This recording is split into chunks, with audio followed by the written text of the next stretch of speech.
ہر خبر پر آپ کی نظر بیتاب سماچار۔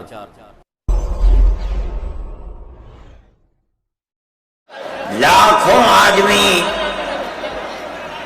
جو آئے ہیں جمعیت علماء کی دعوت پر، میں جمعیت علماء کے ان ورکرز اور آئے ہوئے مہمانوں کا دل کی گہرائیوں سے شکریہ ادا کرتا ہوں۔ جن لوگوں نے جمعیت علماء ہند کی دعوت پر اپنے احباب کو جمع کیا اور اپنے خرچ سے جمعیت علماء کا ایک پیسہ کیا بھوکی کوڑی بھی نہیں لگی، آپ ہی لوگ کروڑوں روپیہ خرچ کر کے اپنی بسوں کا خود ہی انتظام کر کے یہاں تشریف لائے دعوت پر اور آ کر بیٹھے۔ جمعیت علماء ہند کے خدام کے دل میں اس کی بڑی قدر ہے۔ اللہ آپ حضرات کو اس کا بہتر بدلہ عطا فرمائے۔ میرے محترم بزرگوں، آج ہی کا مسئلہ یہ نہیں ہے۔ جمعیت علماء ہند کی ایک تاریخ ہے اور ایسی تاریخ ہے اپنے اس ملک کے لیے جو کسی دوسری ہندو مسلم پارٹی کے پاس نہیں ہے۔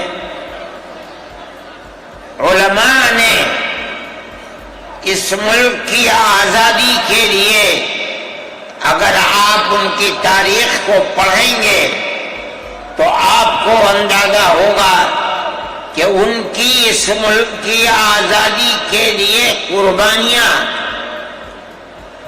150 سالہ قربانیاں ہیں۔ کوئی اس ملک کے اندر ہندو مسلم ایسی پارٹی نہیں ہے جس کی تاریخ ایسی قربانیوں کی تاریخ ہو۔ حضرت شاہ عبدالعزیز صاحب محدث دہلوی نے 1803 میں آواز بلند کی تھی کہ ہمارا ملک غلام ہو گیا، اس غلام ملک کو آزاد کرانا اس ملک میں بسنے والے ہر مسلمان اور ہر شخص کا فرض ہے۔ کوئی مائی کا لال نہیں تھا جو انگریز کی طاقت کے سامنے آزادی ملک کا نعرہ بلند کر سکتا۔ ایک مسلمان عالم دین نے اسی دلی کے اندر اس نعرے کو بلند کیا، اس کی جائیداد قلف کر لی گئی، اس کے مدرسے کو دفن کر دیا گیا، اس کو دلی بدر کر دیا گیا، لیکن یہ مسلمان ایسے نہیں تھے جو کسی ملک کے پیسے یا اس کی سطوت اور اس کی طاقت کے سامنے سر جھکا دیتے۔ جو انہوں نے اپنا موقف اختیار کیا تھا پتھر کی چٹان کی طرح، اسی طرح اس موقف کے اوپر کھڑے رہے۔ سب سے پہلا جہاد سن 1932 کے اندر ہوا، ہندوستانی لوگ تو جانتے بھی نہیں، اور اس کے اندر لوگ مر گئے، ختم ہو گئے۔ شاہ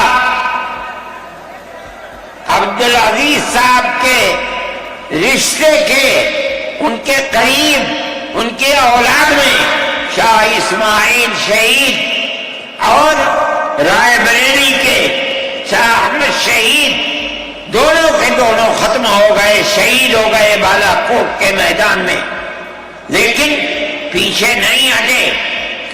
وہ لوگ جو بچ کر آئے تھے سن 1857 میں پھر جہاد کر دیا، اور اس کے اندر صرف اسی دلی کے اندر 1000 مسلمان شہید کیے گئے اور لال قلعے سے لے کر جامع مسجد تک درختوں کے اوپر ان کی لاشوں کو لٹکا دیا گیا. یہ مسلمان کی تاریخ ہے، علماء کی تاریخ ہے.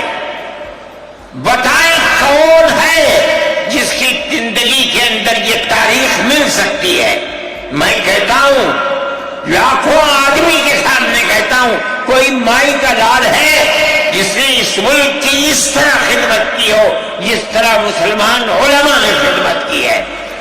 میرے بھائی، جمعیت علماء انہی مجاہدین کی بنائی ہوئی جماعت ہے. ہم تو ان کے جوتے سیدھے کرنے والے ہیں. ہمارا کیا کام ہے؟ ایک ہی کام ہے کہ انہوں نے جو جمعیت کی بنیاد کے اندر ہندو مسلم اتحاد اور ملک کے ہر بسنے والے کو ایک پیغام دیا تھا پیار و محبت کا، ہم اسی پیغام کو لیے بیٹھے ہوئے ہیں. ہمارا کام صرف اتنا ہے، دنیا توڑنا چاہتی ہے، حکومتیں برباد کرنا چاہتی ہے، فرقہ پرست ذہنیت آگ لگانا چاہتی ہے، یہ نعرہ دینا چاہتی ہے کہ ہندو الگ، سکھ الگ، مسلمان الگ. ہم کہتے ہیں نہیں، ہندو مسلم سکھ عیسائی بھائی بھائی. یہ ہمارا پیغام نہیں ہے، ان بزرگوں کا پیغام ہے جنہوں نے پھانسیوں کے تختوں کو چوما، اپنے اس ملک کے لیے چوما ہے، اس کی آزادی کے لیے چوما ہے. اس ملک کے اندر یگانگر اتحاد جس کو آج آگ لگایا جا رہا ہے، ہمارے بزرگوں نے اسی اتحاد کے لیے اپنی قیمتی جانوں کو قربان کیا ہے. اور ان کا مقصد یہ تھا کہ ملک آزاد ہو جائے، حکومت ایسی بننی چاہیے جو حکومت سیکولر حکومت ہو.